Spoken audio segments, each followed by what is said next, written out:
Hello, everyone. I wanted to talk a little bit about the third essay, which I hope you got the message that I'm putting back the due date 1 week to November 1st, because I really meant to do a video like this a while ago, and sorry, it slipped my mind. But yeah, I hope you got that message. I'll make sure I've sent out an announcement. I'll send out another one, but I want to talk about this essay. Um, as I've said to you before, I consider this third part of the course on Plato's Phaedo and Landsberg's The Experience of Death to be the most strenuous part of the course. Um, the longest readings, no doubt, but also very complex readings. And in a short paper, a three-page paper, basically, you're going to have to do a lot of condensing, and you're going to have to make decisions. Um, clarifying decisions, let's say, for yourself about what these texts are really about, and what how to present what is admittedly a kind of a long, complex exposition in both of these texts into something more manageable. So let's take a look at the assignment.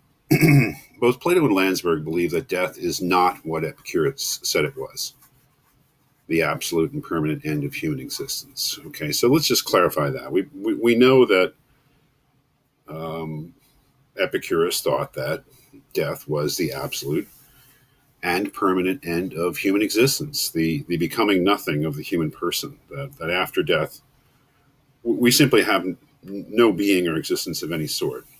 That's what Epicurus said. And there's no doubt that Plato and Landsberg were both opposing that view. And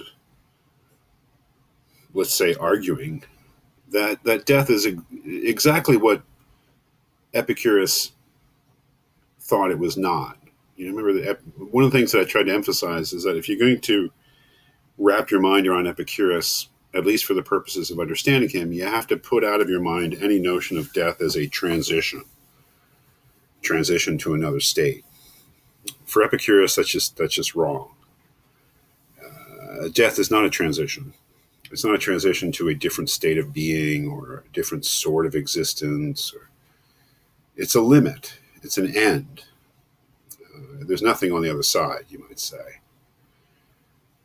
Whereas Plato and Landsberg are both arguing, both trying to sketch out an idea of death that does see it as a kind of a transition. That is, they both believe in survival. That's a real Landsbergian term. He'll use that word, survival, and he means survival of death. And Plato is explicitly arguing for the immortality of the soul. So Plato and Landsberg, to that degree, are on the same page. They both believe that death is not the end. Um, they both believe that Epicurus was wrong in his conception of death, and they both believe in something like, well, you have to choose your terminology for yourself. Immortality, and afterlife, survival. They're all different ways of getting at the idea of this notion of death as a transition to a different state. The question is, the difficult question I ask you is this, but how do Plato's and Landsberg's ideas about death and survival of death differ? That is the first difficult question. What was Plato's general theory of death? And what was Landsberg's general theory of death? And both of them believe in some form of survival, but their ideas about that survival are certainly different. Just because they both believe in something like immortality doesn't mean that they conceive of it in the same way, and it certainly doesn't mean that they conceive of death in the same way. And what you need to do is to make your decisions, that those clarifying decisions that I talked about, where you have to know the text, right? You have to have read the text and have time to think about them. That's one of the reasons I'm pushing the thing back, is you have to have time to really look over the text, look over the videos that I made, look over the discussion, and think about how you would characterize, what are their ideas about death and survival of death, and how do they differ? That's a difficult thing. It's certainly not impossible, but it's something that you're going to have to, really, really think hard about. I would definitely emphasize the survival of death thing there. That is, to really address this question, you can't just sort of give a few ideas from Landsberg about death that don't touch upon his arguments for survival, his reasons for thinking that there is something beyond death. You've got to refer to them. So it's not the easiest assignment, I admit, but you sort of have to do your best with it, and really, think about how these two thinkers really differ from each other. And that starts with having a grasp of each of them, having a take on each of them, being able to sort of say to yourself or someone else, or just write down, what was Landsberg really saying about death and the afterlife? What was Plato really saying about death and the afterlife? How did Plato conceive of death? How did Plato define death? And what may not be as easy, how did Landsberg define death? I think you can piece that together and start from there, and where do they end up? What conception of the afterlife, or what conception of immortality do they really have? I mean, one of the things that really, I would say, would be natural to do in in this essay is look at what Landsberg actually says about Plato. One of the advantages that we have in trying to differentiate Landsberg from Plato is that Landsberg attempts to differentiate himself from Plato in section 7 of the essay, where he talks at some length about Plato, and I've definitely made videos about that, which should help with that.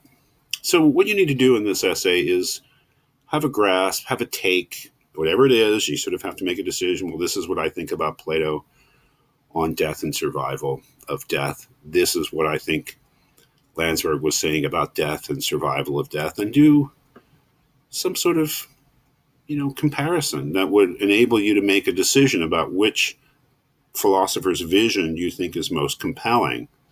And that's the second part of the essay. So first, how do these two thinkers, who admittedly are on the same page generally, how do they differ from each other? How do we distinguish one take from the other? And then the second part, in which philosophers' ideas on the matter do you personally find most compelling? That is, whether or not you're ultimately convinced that there's a life after death, that is a different question. But in terms of these two different cases being made for survival of death, for in some sense immortality and afterlife, which one do you find most compelling?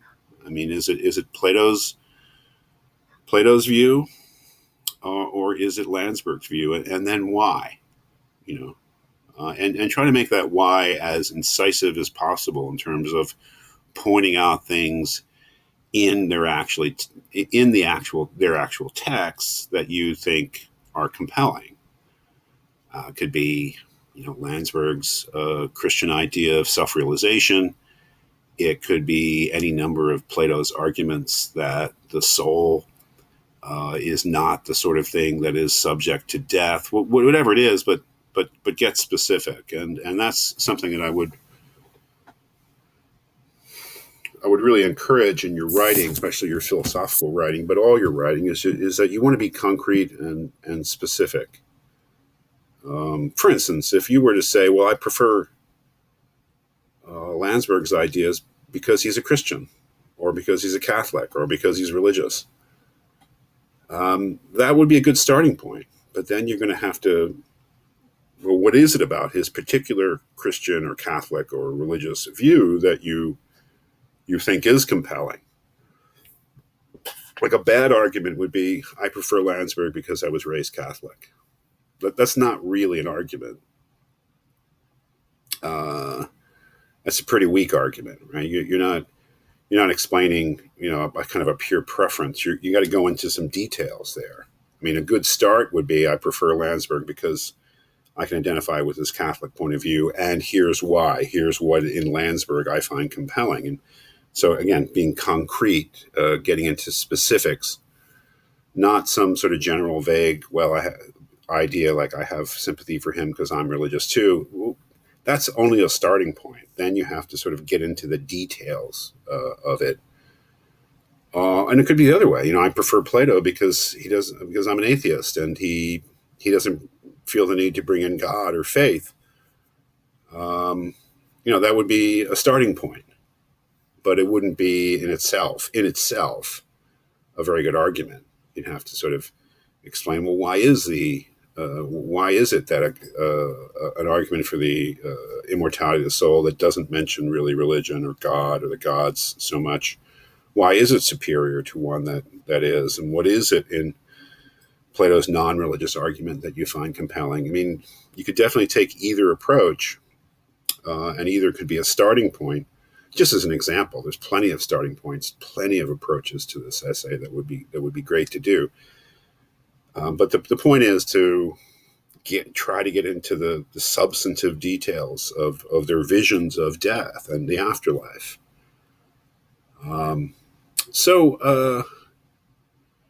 Yeah. I mean, for one thing, definitely reread Landsberg's criticisms of Plato.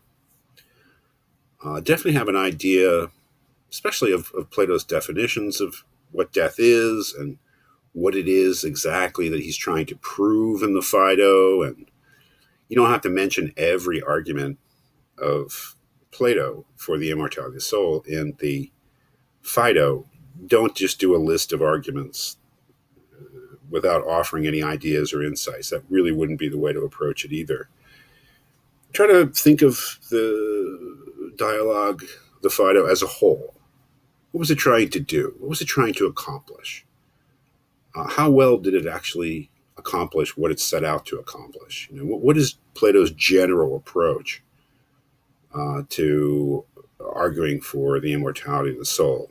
I mean, you can get into the details of particular arguments. I mean, there's 4 or 5 of them, but you don't want to just give a brief, cursory summary of each one. You want your essay to have more direction than that. I mean, whether that means sort of characterizing Plato, the Phaedo's arguments as a whole, or concentrating on a particular argument that you think is a successful one, or whatever, or concentrating on the weaknesses of Plato, or concentrating on the weaknesses of Landsberg. Asking oneself, well, what did he actually prove in that essay? It had plenty of interesting ideas, but what did he actually prove? I mean, you could approach it in any number of ways, but remember, you want to, give some account of how we distinguish between Plato's view of death and the afterlife versus Landsberg's approach to death and the afterlife. Some characterization of how they can be distinguished, and then some argument supporting your preference for the two. So again, it's like a kind of a 2-step thing. So do your best with this. I don't expect you to be completely perfect, and I certainly don't expect you to be able in a 3-page essay to somehow cover everything in each of these, long and complex works. You have to make these sort of clarifying decisions. So that's about as much as I want to say. I want to leave the rest to you. But if you have any particular questions, if you'd like to discuss any particular issues having to do either with the assignment or just questions about the Phaedo or questions about Landsberg's The Experience of Death, please feel free to contact me and we can talk about it.